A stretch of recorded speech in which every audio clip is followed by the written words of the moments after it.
ছাত্ৰ ছাত্ৰীসকল তোমালোকক মোৰ চেনেললৈ স্বাগতম জনাইছোঁ।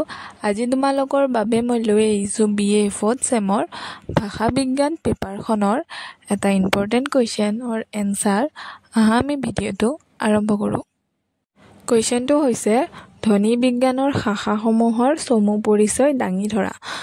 উত্তৰটো হ'ল ধ্বনি বিজ্ঞানত বাক ধ্বনিৰ সমূহক তিনিটা দিশৰ পৰা বিশ্লেষণ কৰা হয়, যেনে উৎপাদন, সংবহন আৰু গ্ৰহণ। এই তিনিটা বিশেষ দৃষ্টিকোণৰ আধাৰত ধ্বনি বিজ্ঞানৰ অধ্যয়নৰ প্ৰকৃতি বা স্বৰূপলৈ লক্ষ্য ৰাখি তিনিটা শাখাত ভাগ কৰা হৈছে, যেনে উচ্চাৰাত্মক ধ্বনি বিজ্ঞান, বাক ইন্দ্ৰিয়ৰ দ্বাৰা উচ্চাৰিত ধ্বনি বিজ্ঞানসমূহৰ উচ্চাৰণৰ বিভিন্ন প্ৰক্ৰিয়াৰ বিশ্লেষণ উচ্চাৰাত্মক ধ্বনি বিজ্ঞানত কৰা হয়। তদুপৰি ধ্বনি বিজ্ঞানত এই শাখাত ধ্বনি বিজ্ঞানৰ উচ্চাৰণত সহায় কৰা বাক যন্ত্ৰত ব্যৱহৃত বিভিন্ন অংগ যেনে ওঁঠ, জিভা, তালু, হাঁওফাঁও আদি সম্পৰ্কে বিস্তৃতভাৱে অধ্যয়ন চলোৱা হয়। বহিঃগামী বায়ু প্ৰবাহ আৰু অন্তঃগামী বায়ু প্ৰবাহৰ সহায়ত বাগিন্দ্ৰিয়ই কেনেদৰে ধ্বনিৰ সৃষ্টি কৰে, ধ্বনিসমূহৰ উচ্চাৰণৰ স্থান, প্ৰকাৰ আৰু কৌশল অনুসৰি ধ্বনিসমূহৰ শ্ৰেণীবিভাজন আদি সম্পৰ্কেও ধ্বনি বিজ্ঞানৰ এই শাখাত আলোচনা কৰা হয়। ভাষাত উচ্চাৰিত হোৱা ধ্বনিসমূহৰ সাধাৰণ ভাষাবিজ্ঞানত বিশ্লেষণৰ বাবে এই উচ্চাৰাত্মক ধ্বনি বিজ্ঞান অতি আৱশ্যকীয়। ২ নম্বৰ শাখাটো হৈছে তৰংগ ধ্বনি বিজ্ঞান। বাক ধ্বনিসমূহ উচ্চাৰণ কৰোঁতে সন্মুখৰ বায়ুমণ্ডলত সৃষ্টি হোৱা তৰংগ সম্পৰ্কে ধ্বনি বিজ্ঞানৰ এই শাখাত আলোচনা কৰা হয়।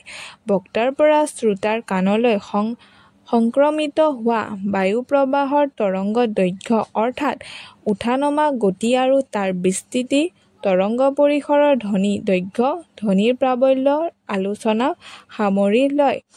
ধ্বনিৰ এই বৈশিষ্ট্যসমূহ সম্পৰ্কে 1830 চনত প্ৰথমে উইলিছে উল্লেখ কৰিছিল যদিও 1945 চনত স্পেক্ট্ৰগ্ৰাফ আৱিষ্কাৰ হোৱাৰ পাছতহে ধ্বনিসমূহৰ বিশ্লেষণ আৰু দৃশ্যমানকৰণ সম্ভৱ হয়।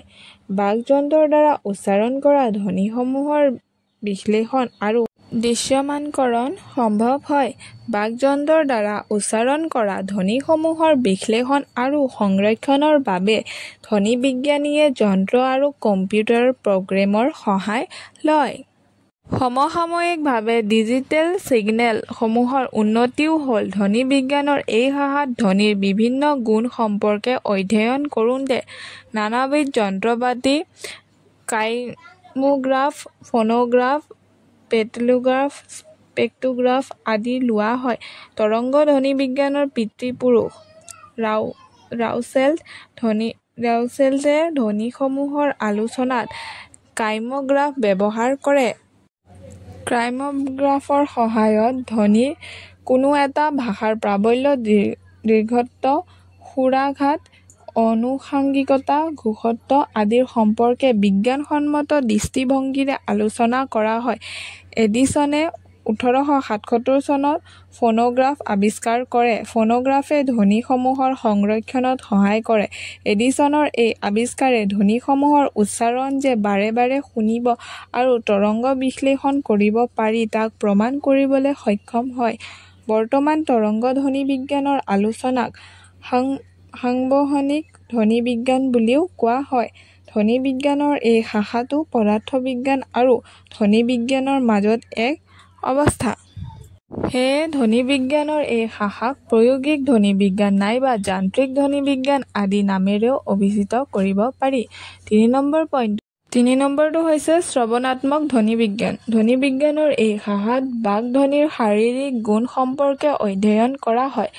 বাক ইন্দ্ৰিয়ৰ দ্বাৰা উচ্চাৰিত ধ্বনিসমূহে বায়ুমণ্ডলৰ মাজেদি গৈ শ্ৰোতাৰ কৰ্ণকোষত প্ৰৱেশ কৰে।